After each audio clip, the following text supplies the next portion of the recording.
guys, the Minecraft Commonweal here, and today I got Spin Master Zombie, one regular one from Target.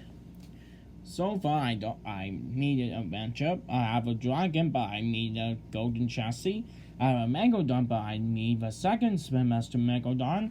I have a bulldozer with the mission doubles, but I made the single. And I have a chrome grave digger.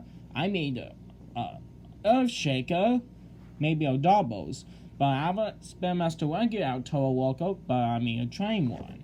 So here's Zombie.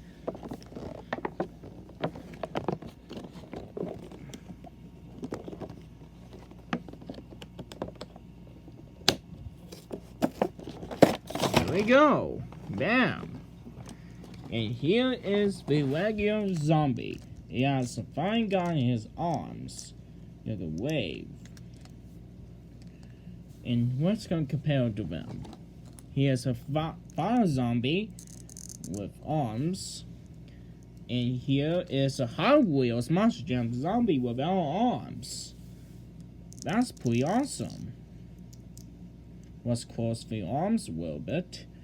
And we'll go a difference between Spin Master and Hot Wheels and Spin Master Fire Zombie. I think that's pretty awesome.